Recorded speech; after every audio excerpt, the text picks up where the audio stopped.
is going on, NPL fans? My name is NoPunIntended, and welcome to the Week 5 Majors Pick'ems. If you guys enjoy this video, please make sure to leave a like or a comment and all that. I would very much appreciate it, and so would many of the other people on the NPL team. But today we're going to be going through all the matchups for the 5th week of the NPL.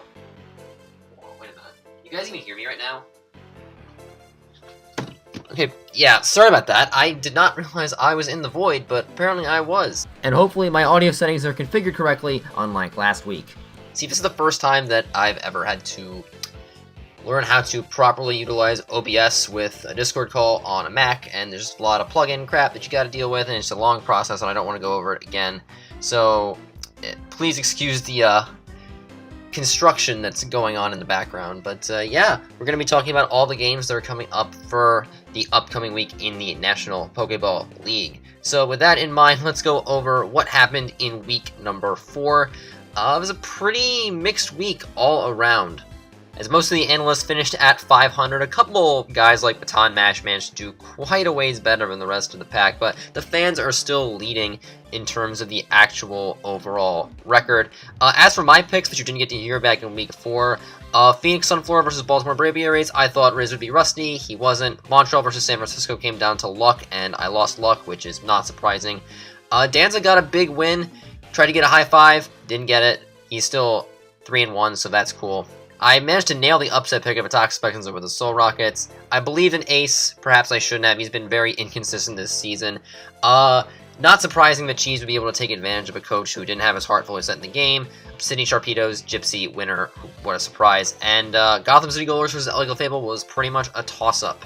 But yeah, fans finished 6-2. Still have the best overall record, as I mentioned before. Let's get into the actual Week 5 games. So starting things off, we have Ace and the Anaheim Altarias taking on David and the FC Poplio. What I noticed about this game is that David's team is the kind that gets smashed by a hard and fast setup, and there isn't a team in the league that's better at that than Ace. His offense just grows and grows and grows and grows until you realize that it's too big to stop it. This week, Ace is a rather imposing threat on his side in the form of Thunderous Eye, who can easily set up nasty plots, as David's biggest phasing threat in Skarmory should be horrified at the prospect of having to tank an electric-type move. As for David, I'm forced to sort of look at Terrakion and say maybe he can find a situation to get it working with Rock Polish plus Swords Dance, but he'd have to get around both Latias and Seismitoad in order to do that. That just doesn't seem very likely. While Ace has been maddeningly inconsistent this season, his team is still really well built. Like, the chemistry on the Altarias really stands out to me when compared to the FC Poplio, and as a lover of exceedingly obvious storylines, I immediately approve of it, so I picked the Altarias. Game 2 is between the Baltimore Braviaries and the Houston Soul Rockets. When I see the name Baltimore Braviaries, I know that it's almost impossible for me to win with this team. Every time I want to believe in Blake, he always brings a team that turns in a disappointing performance. But he's playing Adam this week, and that's definitely a good opportunity for him to finally turn things around. With both teams making big free agent moves after last week, it's a whole new ball game.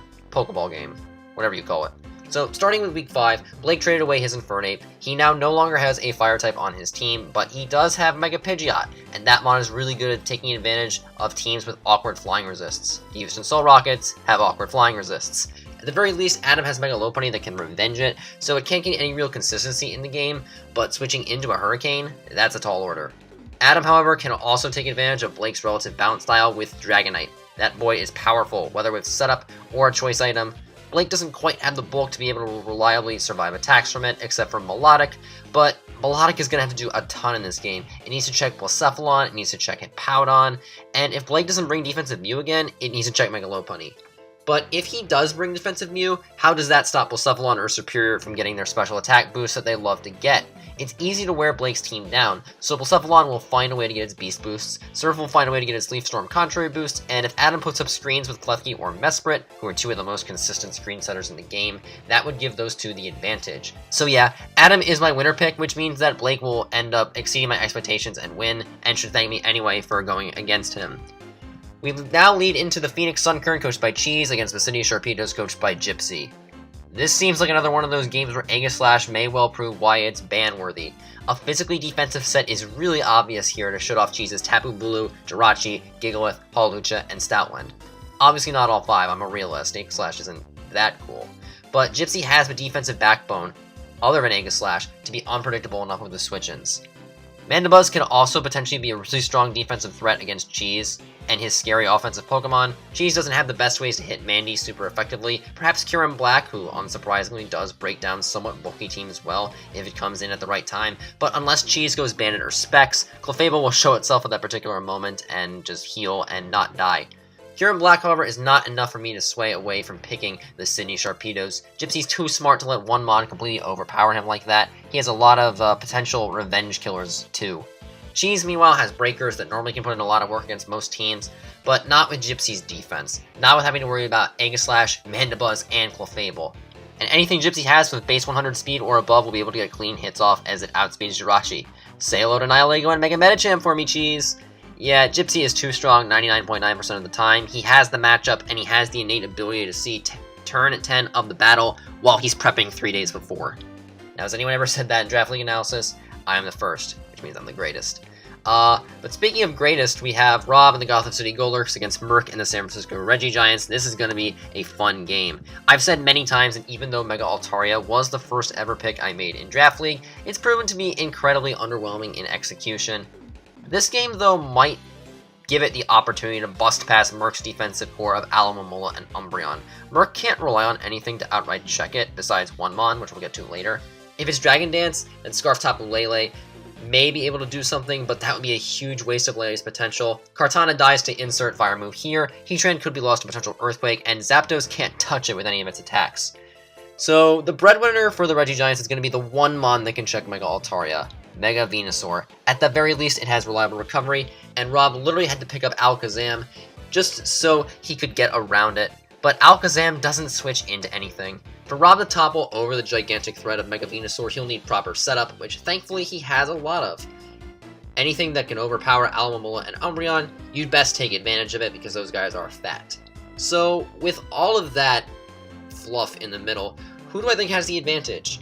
Well, I'm more inclined to side with the Alomomola. As good as Rob's offense is, it doesn't fare the best against bulky waters, and while Rob has been able to overwhelm less efficient bulky waters, Alomomola is another beast entirely. If you watch Owen's matches in minors, you would know how effectively a good Alomomola spread can win a game with just a little bit of help. And with Venusaur helping to cover Alo's normal weaknesses, what does Rob even do here? Certainly he's creative, but this might be a bit much to handle even for him. So I'm going with an upset, picking Murk, but again, it's not a terribly confident pick because this is a battle between two very good coaches that are almost evenly matched in skill level. Anyway, moving on to game number 5, the Houston Toxapex and Trev going against the Phoenix Sunfloras and Rizzy Pow. Rizzy is hotter than a solar-powered Sunflora. He's unbeaten in the NPL throughout Season 8. Of course, he's only played one game so far, but he looked darn good doing it. Definitely isn't rusty like I thought he might have been, but I don't think this matchup really favors him.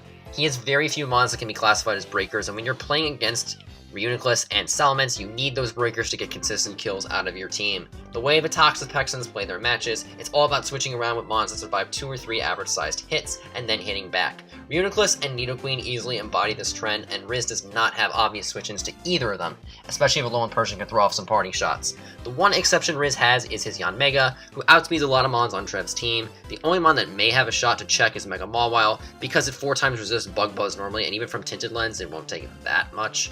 But while a lot of mons get 2-hit KO'd by a Specs Yanmega, that means they can come in off a sack and revenge it easily if they have enough speed.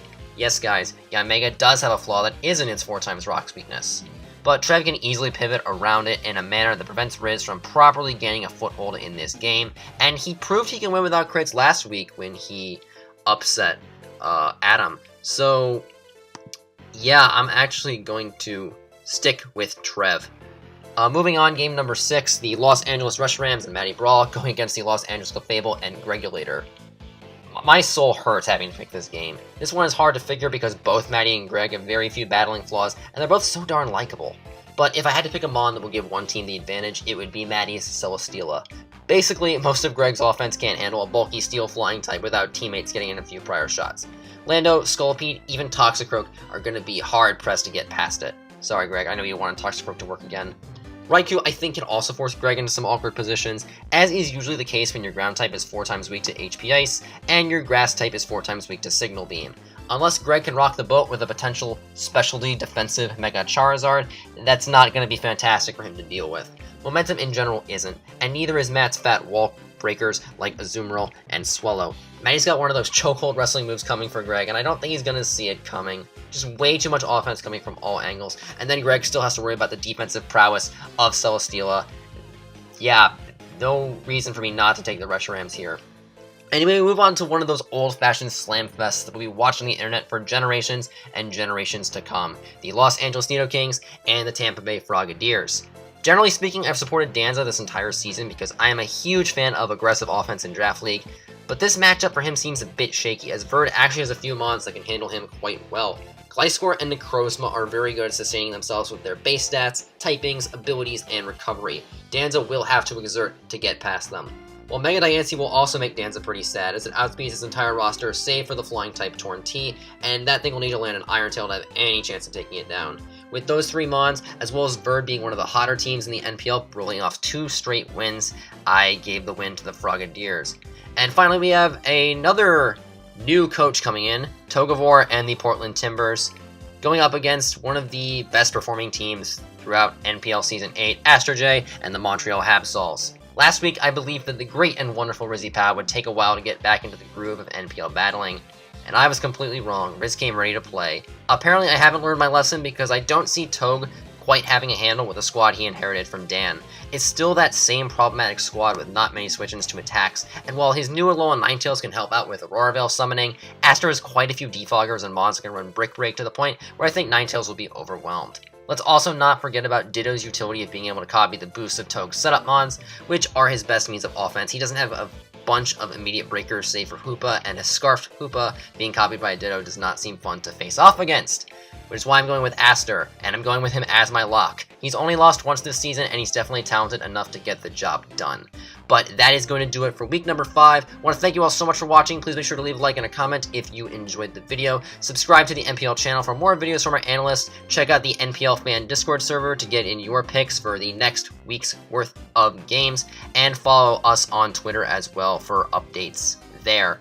But my name is NoPunIntended, and on behalf of all the analysts and coaches, until I see you next time, take care.